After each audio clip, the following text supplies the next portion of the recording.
Today we are reacting and reviewing Elimination Chamber Toronto 2025. We made predictions about this, so go back. We'll probably link it at the end of this video. It'll be the pop-up video. We check out our predictions for Elimination Chamber Toronto and see how we did with the results here. But I'll just say this is going to be a pretty boring one. Nothing much happened here. Very skippable. PLE on the road to WrestleMania for sure. Yeah, for sure. Definitely not too much going on that we didn't pretty much predict in our Yeah, guesses. So we were spot on. we were definitely spot on with our predictions. Yes. We will go in the order of the matches that happened, and it started off with the We'll actually women. have prediction, or we've got fantasy booking. Well, Oh, we have yes. prediction of what we think is going to happen at WrestleMania. We're going to have fantasy bookings, and we actually filmed those videos before Elimination Chamber happened. This boring pay per view. Yeah. So we did not have some of the information going in. So So, that yeah, should be obvious, maybe. yes. So there are some very obvious things, but and there were some things that actually were maybe set up for very similar to what we wanted to happen, what we kind of predicted. So it's interesting to look at. But yeah, the first match here, the women's chamber match, they usually like to bookend with the kind of stipulation match for like Rumble and Elimination Chamber. So it was no surprise that one of them was going to be it. And I was thinking it would probably be the women's, and it was. And this one started off with a bang. We had the return, so it's going to be full on spoiler recap and review. I was Uh, gonna say spoilers. Yes, so do not watch this if you do not want to be spoiled. Started off with the return of Jade Cargill. So it is Naomi and Liv Morgan in the ring to kind of start the match, and Jade Cargill's music hits. The match had technically started because the bell rung, but the door was still open, which I don't know if that's ever happened. That doesn't seem like the right order of events, but I I'll thought when I was forgive it. watching the Wrestle Talk one today, I thought one of them said they had seen them close the door and then it was reopened, but maybe they just were assuming it was closed. Maybe they were Oh, maybe. misremembering. I don't know. I did not go back and watch. That's true. Maybe someone messed up. They had to open it back up. That would be awkward if they had closed it and locked it. Let her in. There you go. She just wants to say hi, I'm sure. She goes in, kind of. Liv Morgan's nervous because it's been teased that and talked about that she's the main suspect, her and Raquel, for taking out Jade, but most people had suspected it was maybe someone a little closer and more of a friend to Jade. And she immediately turns from Liv and attacks and destroys Naomi. And I really loved this segment. I loved Bianca reacting to it. Like she's attacking her right in front of Bianca's pod, and she's locked in there, and she's screaming and crying and just confused, like, oh, what's going on? Even though we all know what's going on. I think. I guess we don't have confirmation, but obviously Right. Jade seems to be in agreement with a lot of us in thinking that Naomi is the one who took her out. I hope. And yeah, this is really awesome. Naomi gets she's unable to compete and is eliminated from the chamber. Yeah, I think the only weird thing, like some people might say, like, oh, they should have replaced her or something, which Yeah. I guess maybe could have been interesting. But yeah, they didn't even have Liv like pin her or anything. I maybe would have Yeah. just had her pin her, maybe, instead of like, Yeah. oh, she is no longer able to compete. She is out. Like, I don't remember exactly how they announced it, but I thought it was a little weird because I feel like things like interferences or other things have happened in chamber matches before, and there's still like a pin. Not usually. I don't remember any of them. The only thing I think of is like some Hell in a Cell matches and stuff where it's like, oh, they just can't compete anymore, even though that feels like it totally defeats the purpose of that type of match, which Yeah. is kind of similar here. Uh, Yeah. So unless I guess there was like a legitimate injury and they could not move him or anything, but obviously this was seems like a work, and it was probably my one of my favorite parts of this match. One of yeah. my favorite moments of the night because I thought it was really brutal attack fire, and I think it all worked really well. But yeah, I don't. Did she? I can't remember. Did she make any like eye contact with Bianca? Or did she look at her at all? I don't remember her ever doing that. At That was the least only not like a big weird thing. moment. Yeah. So, yeah. Yeah, it's kind of unclear as to what their relationship's going to be, but I like that we're getting into it and finally getting into the story and the revelations there. Otherwise, I thought the match was a really good one. Maybe the best women's one to date. I think just having that moment, that standout moment at the start, and I think a really good kind of final three options of Alexa Bliss, Bianca Belair, and Liv Morgan, and like I want to cheer for all of them. And I think the final two was pretty great, and you just didn't know exactly which way it was going to go. Roxanne Perez having another good showing here, like she did in the Rumble. I think she had some really good spots, and the braid came into play a few times. We got another whip in there, which I'm like, what's making this sound? It cannot be the actual whip contact with the person because that is just such a loud crack whenever she does it, and it's so satisfying. And then there was another really nice spot where I think Liv Morgan had her on the outside between the ropes and the cage and had her hands on her braid, and she was pushing her into the cage and yanking her back by her hair, pushing her into the cage, yanking her back. So I thought there were a lot of nice creative spots in this one. Yeah, I think there were those probably three of my other top spots were probably all involving her hair, which it was those two, and then there was the pin where she kind of Oh, used her hair as like a way to hold Liv Morgan to pin Alexa Bliss yeah, in kind of a roll up. Used I think the hair as kind of a like a counterweight to make it so that yeah, she couldn't kick out, and I was like, it's kind of a unique way to use that. yeah. That was pretty cool. Pretty So cool. yeah. Yeah, I thought this one was probably.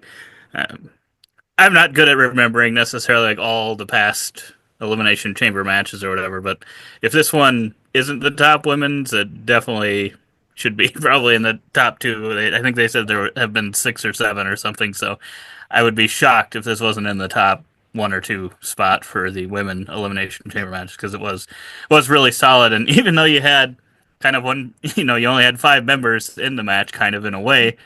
What they did with that six person Naomi was pretty awesome Yeah, as well.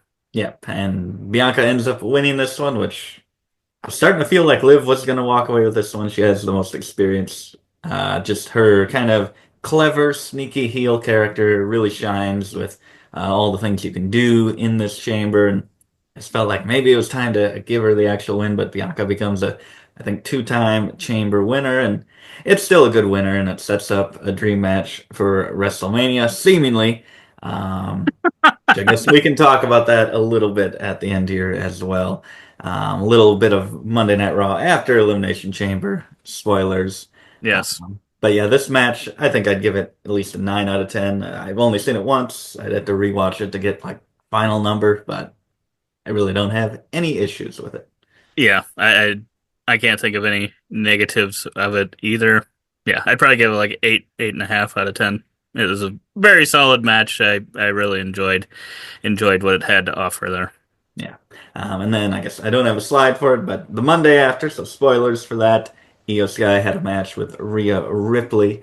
Which we knew Um, was going to happen. And they yes, mentioned it on commentary here that, she'll face the winner of the Monday night match. yes.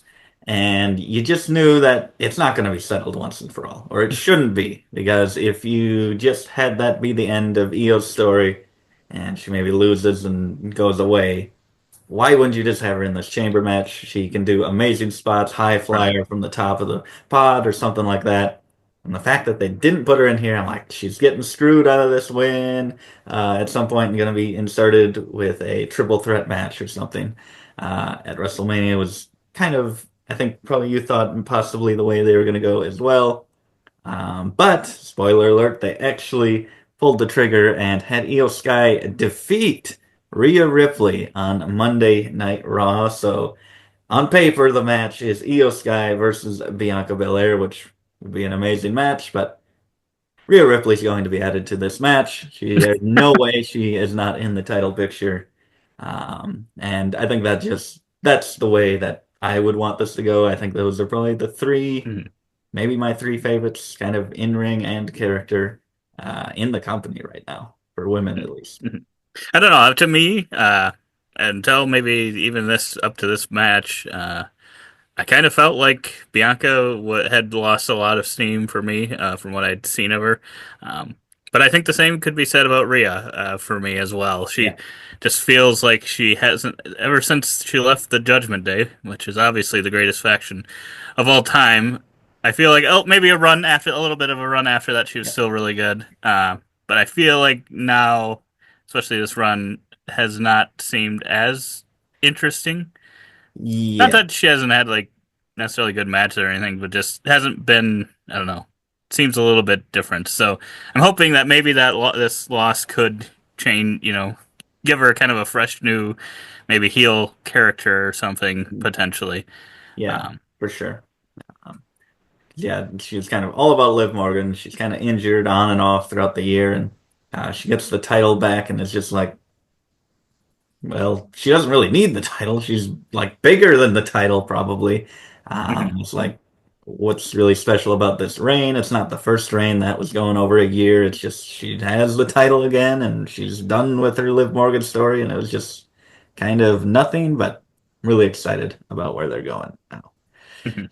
And then next up, we had the other women's match. I didn't think they'd go back-to-back women's match. That's why it's kind of a hard No, I didn't either. time figuring out like what the order is going to be. I'm like, is Sami Zayn KO going to be the second match to split that up, or is Rock buying Cody's soul? Is that going to be the second segment? Who knows?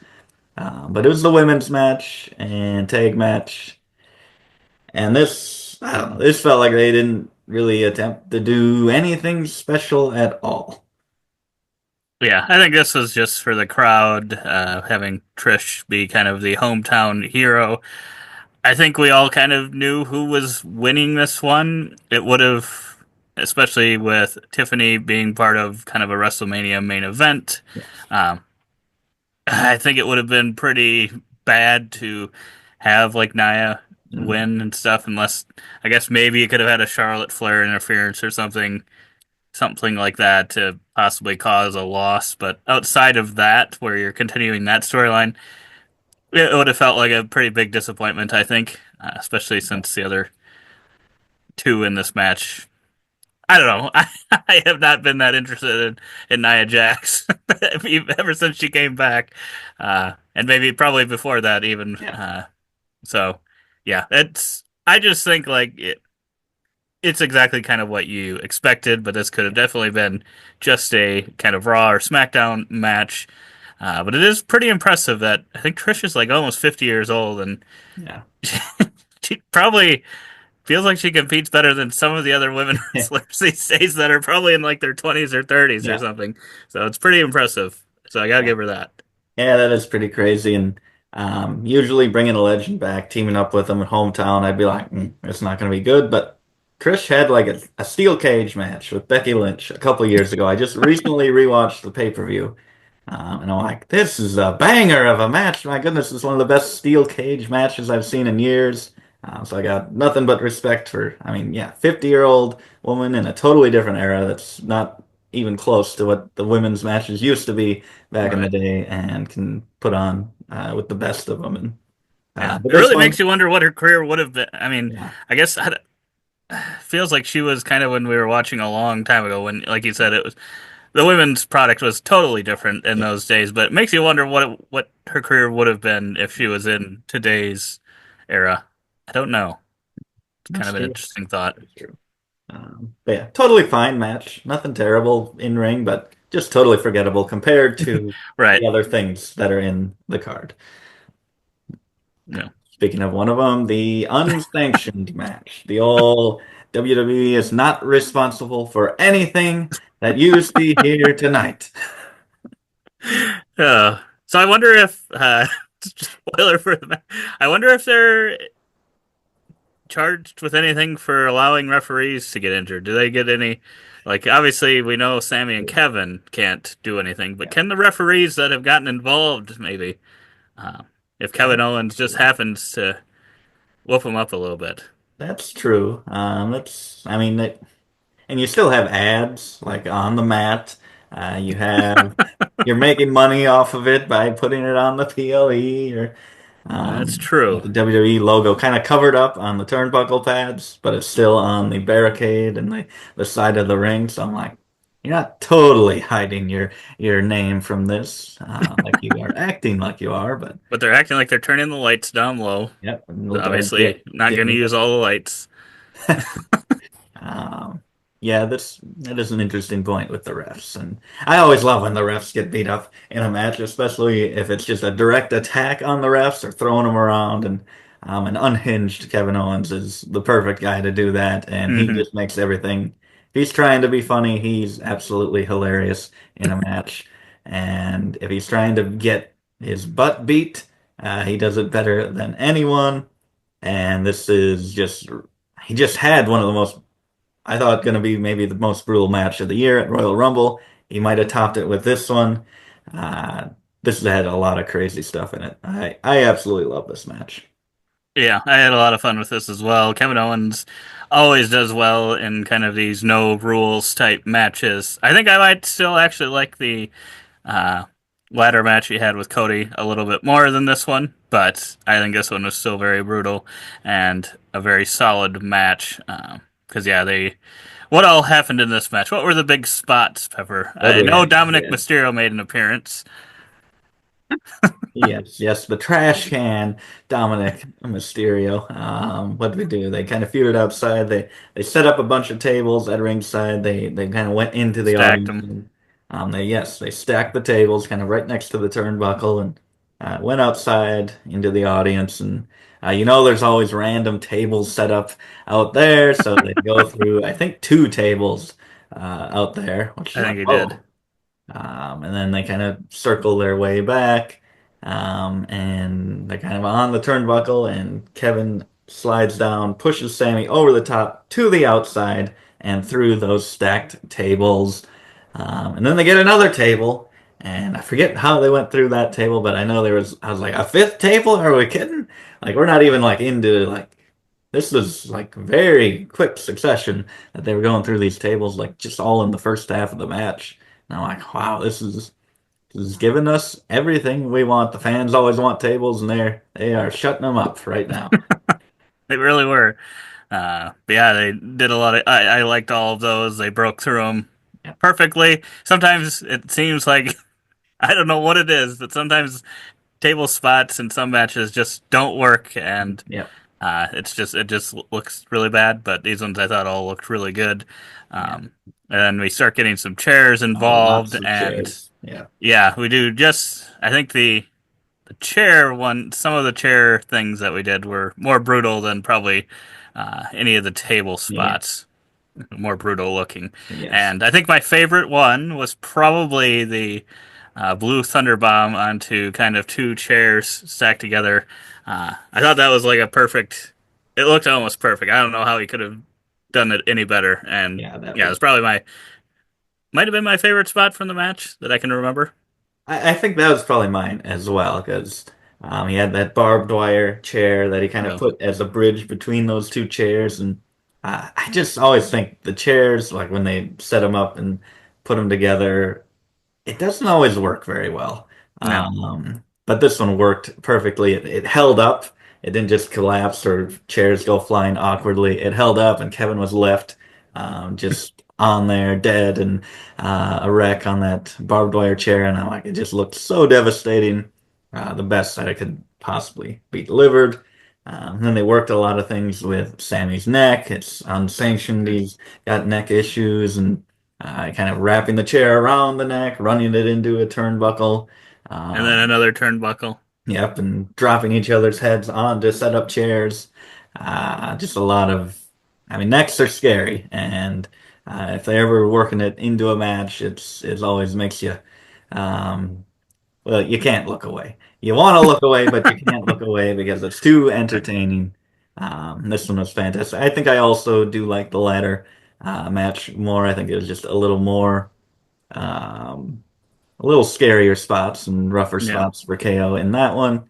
But this one is fantastic. And if it's Yeah, I the don't think last there's any match, blood in this one, right? no, I don't think so, which is kind of crazy because you think there would be. But yeah, I'm guessing they probably liked that because of Yeah. something later on. Yes, don't want too much. But yeah, this one's fantastic. And then after the match, so Kevin Owens does end up winning, which I like. I think that's the right winner. I definitely want to build him up going into WrestleMania, mainly because of Randy Orton kind of waiting around to return, and he finally does after this match. I like Hmm. that he did not interfere in the match. Comes after Yep. KO. They have a fight and he tries to set up a punt, tries to bring back the punt to take out Kevin Owens, who took him out. But the refs stop him because the unsanctioned part is over. So now the refs can interfere It's and true. stop him from attacking the man that just tried to kill Sami Zayn. And then Randy Orton, as usual, just RKO a few referees and get a few of those in there like he likes to. And I think this is setting up WrestleMania, and I think that's a dream match right there, and one that I cannot wait for. And I hope it's another brutal stipulation. Yeah, I hope so as well. I think it definitely could be with the anger between the two of them. I think it'd make a lot of sense. Um, but yeah, I thought that was all really great. You could question. I mean, maybe Randy just respects Yeah, the match enough to not do anything, but you would question when he was kind of doing some of the more brutal things around the neck area. How maybe he should have come in and tried to stop him during the match since it was unsanctioned. But I guess you just get past that and yeah. think, okay, He was he just late. cares when it's going too far. Yes, When the he match was, is over, yes. He was late to the building. could be. And then the last match here is the men's elimination chamber, the most Well, I stacked. guess what were your scores for those last Oh, two? that's right. I would say probably a 6 out of 10 for the women's tag. Yeah, I'd probably say like 5.5. Yeah. And then probably have a 9 out of 10 for this one, just because I'm not as big a fan of Sami Zayn. So I think that holds it back a little bit, and just kind of. And these are some of the first matches that I've actually given a number rating to, so I'm not sure exactly what a 9 is, what a 10 is.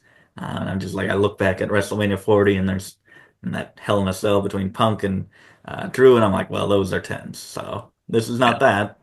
So a yeah, 9. it was probably like an 8 for me. And then the men's chamber match here. The most stacked 5 out of 6 members in an elimination chamber ever. Sorry to Damian Priest for being that sixth man. You're good. You're great in It's ring. You can have some really cool stuff, but oh it's so boy, crazy that Logan. When you say that, it's not Logan Paul. That's the odd man out. That's the craziest part, I think. that is I feel like insane. there are people that just don't like Logan Paul. I think, but I think you're lying to yourself if you're saying that Damian Priest is a bigger star than Logan Paul, even in the ring right now. I think Logan Paul's doing more interesting things. I don't know. Yep, I agree. I agree. I wish, yeah.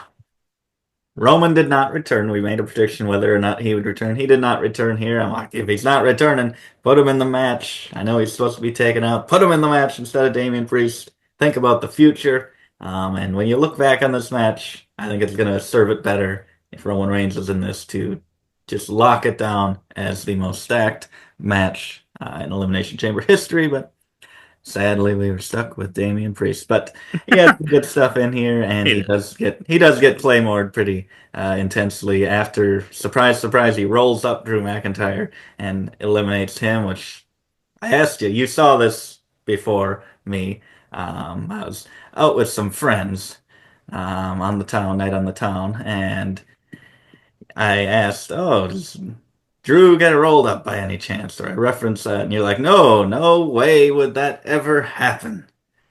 And I never know how to read you. I'm like, is he joking and it actually did happen, or is he joking like it happened and it didn't, but it did? And I think that's a negative for this one. Drew is I think so. just such a cool character, and I just don't like where this is going. They kind of did the same thing with Gunther when he was champion, kind of having him doubt himself and have these people that he just can't seem to beat like totally fairly.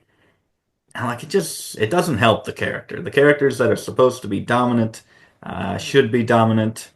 I know Damian Priest is supposed to be dominant as well, and it seems that's where they're going with this matchup. And I just hope that Drew looks a little more legitimate going forward.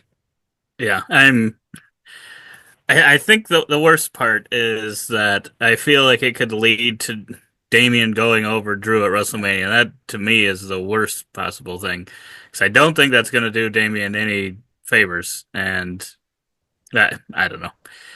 I just yeah, it feels like Drew has just been after having. I don't think there's even one close. The greatest rivalry last year, Yeah, with him and Punk. I just cannot believe that I don't know. It just feels so disappointing. It'd be different if Damien, with his title reign and stuff, had done some more interesting things, or with Judgment Day, but he's just kind of been stuck in the. Well, he was for the longest time stuck in that feud with the Judgment Day, which just seemed to drag on and on and on, and that didn't do him any favors.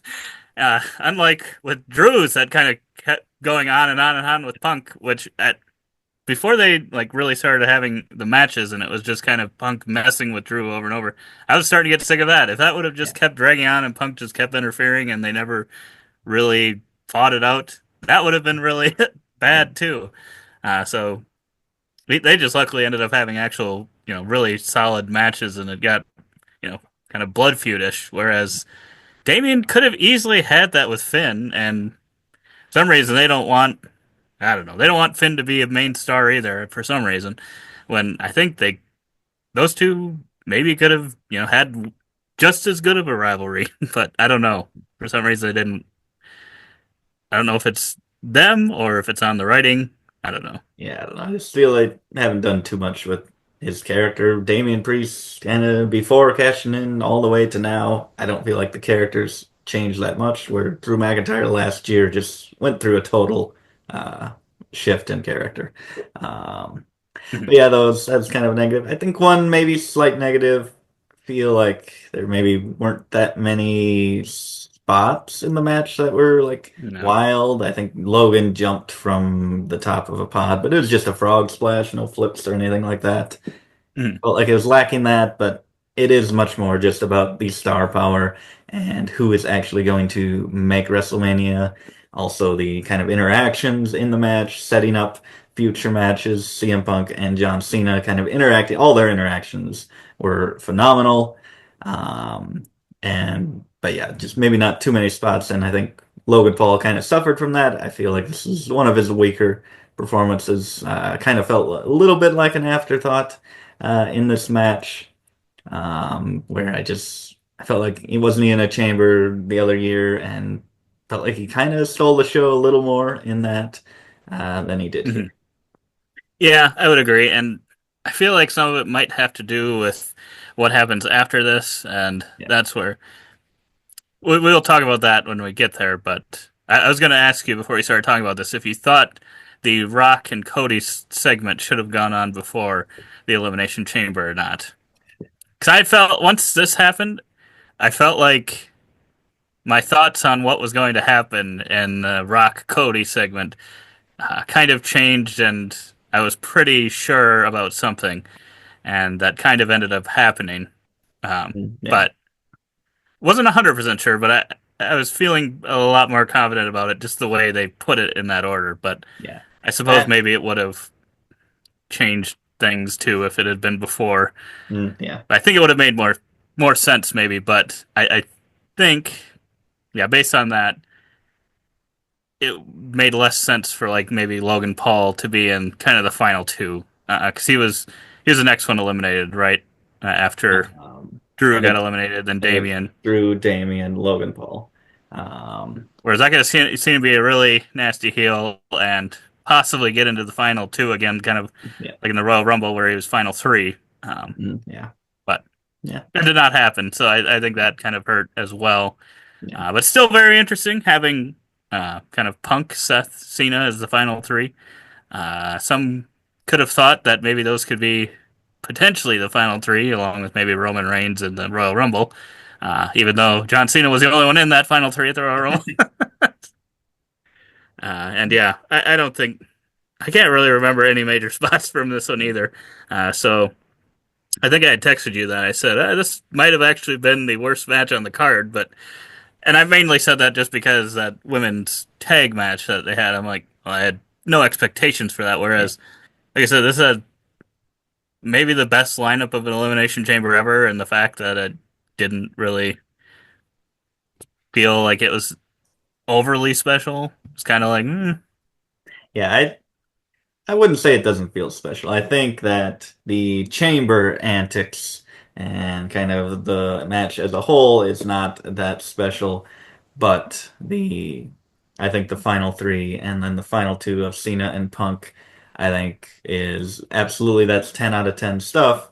Their that's true. interactions, their reunions, their teaming up, their handshake into a hug, into punching each other, and then just the whole final, whatever that would be, 6, 7 minutes, I thought was phenomenal. So I'm like, I do want to put that at 10, but there are lower stuff, so I'd probably give it maybe like an 8.5 to a 9, just because I think the stories were executed, other than maybe some of them, I guess. So some of the stuff that really mattered, was great.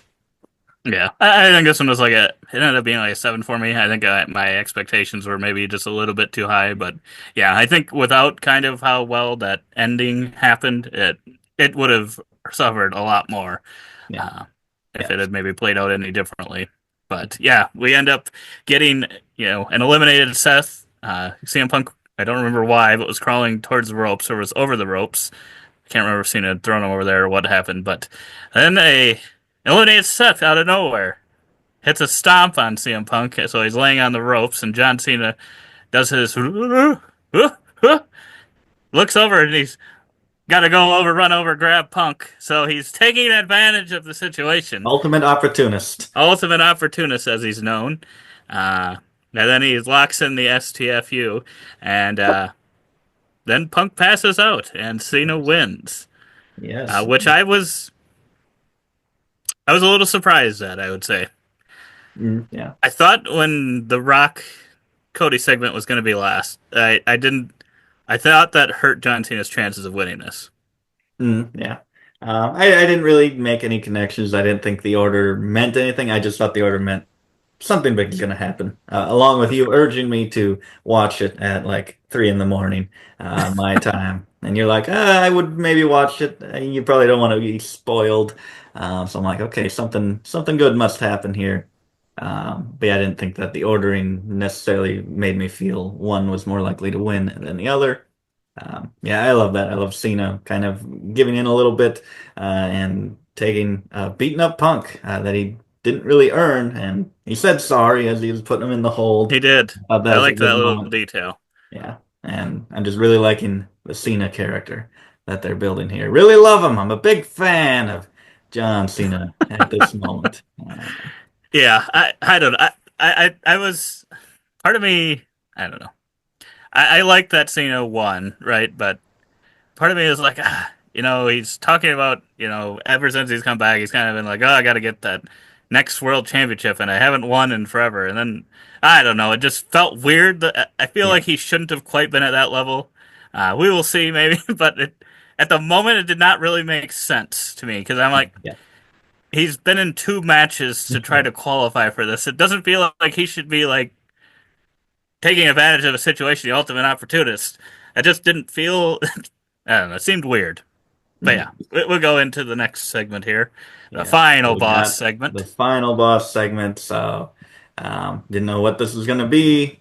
Cody Rhodes comes out. Cena's still in the ring, and the final boss comes out with Travis Scott. I don't know what that buffoon's doing here. I Lighting the thought he was hanging stage out in with the Jey corner. Uso. I thought so. So, maybe Jey Uso's involved here. So then they're there, and Rock's like being weird again and, touching Cody's face and saying, "Give me a hug and accept my, buying my offer for your soul." Cody Rhodes says, "I want it all, Rock. Um, my soul it no longer belongs to me." Everyone's like, "Oh my goodness!" Everyone is truly believing that he's selling it to the Rock. And but then he says, "Because I already gave my soul to this ring, to these people, and I am the greatest baby face since John Cena over there. And The Rock, you can go bleep yourself. Which I love that they did not bleep that and that they actually let you I hear agree. it and can kind of dip the toes into something maybe a little less PG from time to time to really add the impact to those moments. I was losing it. I was over here trying to be quiet because we got people sleeping. I'm like, oh my goodness, this is amazing. I love it. And I thought they're probably gonna wrap it up here. But then no. Then he hugged Cena. Cody hugged Cena. Yeah, Casino's all like happy, like, yeah, that's right. Yeah. You Over tell him. everything. You tell him you aren't gonna fall for that crap. Oh boy. And then the greatest moment, most historic moment in past maybe few decades in WWE. Cody's hugging Cena. Travis Scott waves Sage around. Yes. Greatest moment. He's locked in there. He's in the history books forever.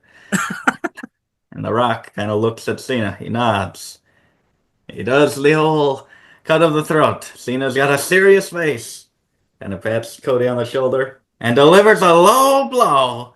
John Cena. This moment, he's looking at him, looking at The Rock.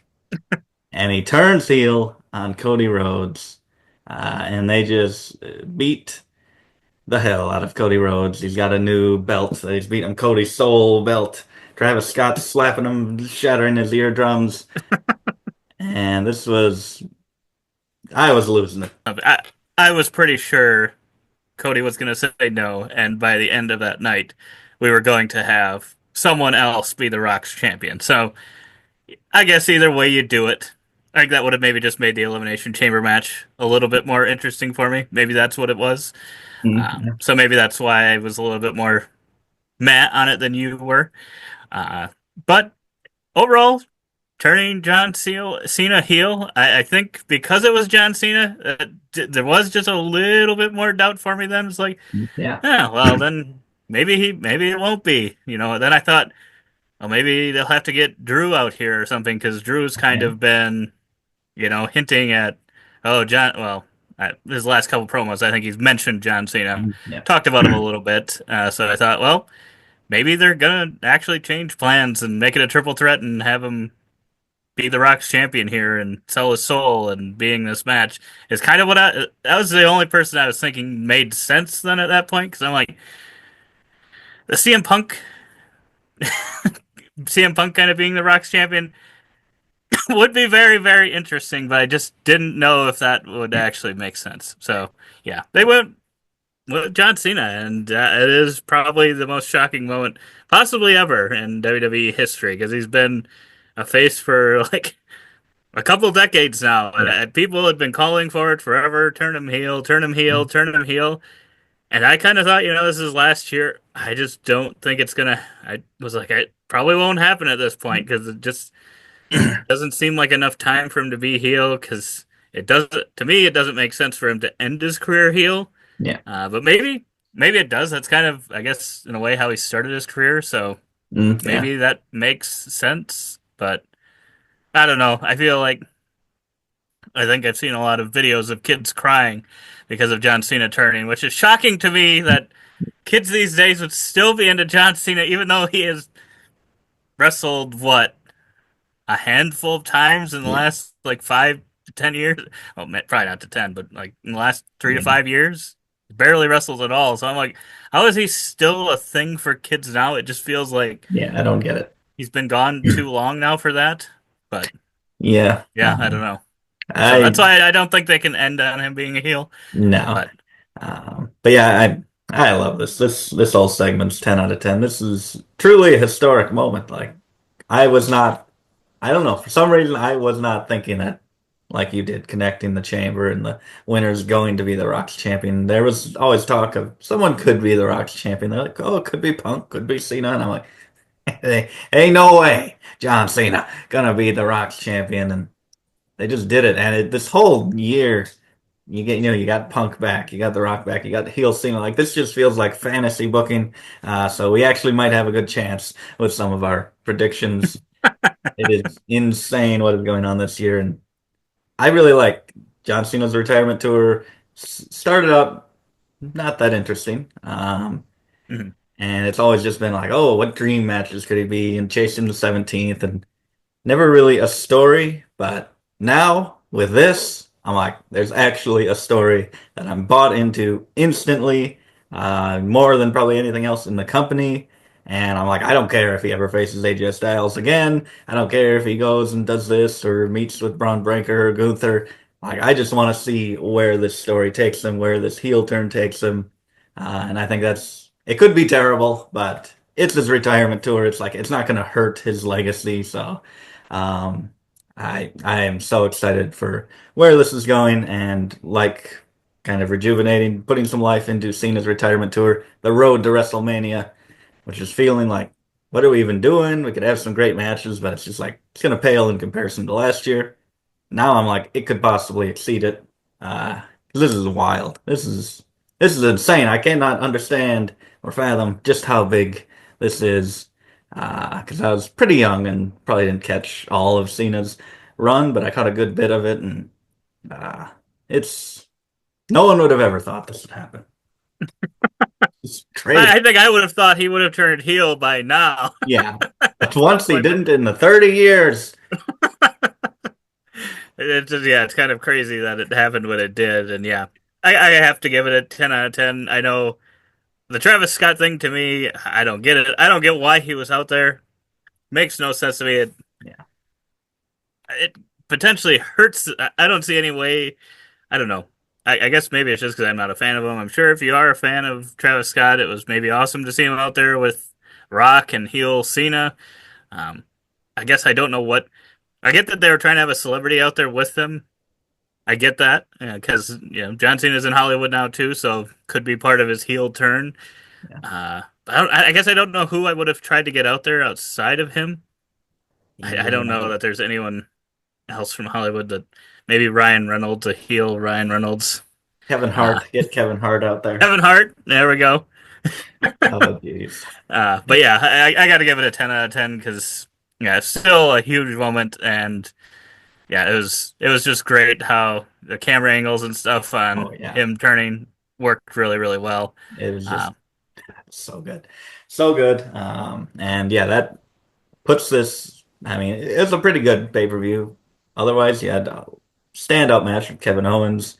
Obviously, the chamber matches each had some amazing moments. An extra match with the tag match.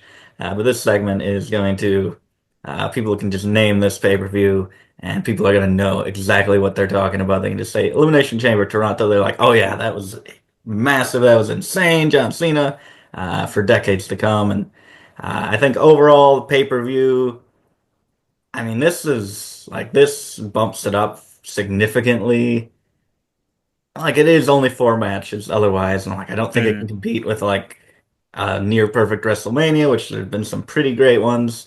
So I'd say this is a maybe a 9 out of 10, just because that last angle is so insanely good, and nothing else is really terrible. So I'll give it a 9 out of 10.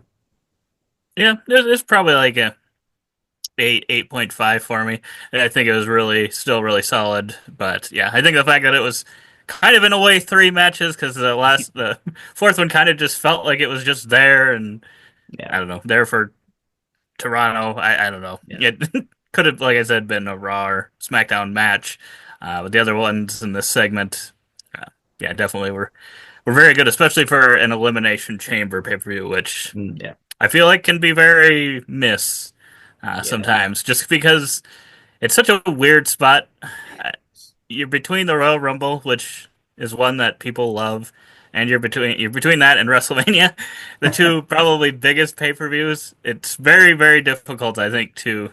I mean, you can definitely have big angles at this, but yeah, it's still like hard because people are gonna compare it to the things that are happening right before and right after it, yeah, and those are likely gonna have some really big moments as well. So just puts it in a very difficult spot. yeah. But this one definitely had, yeah, one of the biggest angles here in WWE history. So it'll be interesting to see how often John Cena actually shows up because this was only his second appearance in his retirement tour, I believe. He just couldn't Was take it third, his anymore. third. It was his third because I think he was at the Netflix the first day, right? Oh, yep, yep. And then he was at Royal Rumble and then Elimination Chamber. Yeah, He did not show so up to Raw this week, and I think he's not supposed to show up next week. But I think after that, he was going to show up on Raw, which uh, I thought Cody was a SmackDown champion. I don't know what's going on with I the think they're brands. I I think don't they're know. just shifting everyone around. The brand split means absolutely nothing. They just keep telling you that. They keep acting like, oh, we're making some trades, but it means nothing. Anyone can Right. appear anywhere. But yeah, I'm looking forward to it. And looking forward to the whole road to WrestleMania. Speaking of WrestleMania, like we mentioned, we made predictions for what we think the WrestleMania card will be, and probably half of those are just in the trash at this point. That was a few weeks ago, quite a few weeks ago, and uh, some are still holding up, but. We are going to release kind of within the next weeks here the fantasy booking for WrestleMania, what we would book, filmed pre-Elimination Chamber. So we definitely could have used a lot of this angle in our things if we had known it, but there will be no John Cena selling his soul to The Rock, but there will be some interactions between Cena and The Rock in one of our fantasy bookings. That So is true. stay tuned, subscribe, notifications on for those. But otherwise, thank you so much for watching. And as always, don't forget to keep on nibbling on that content.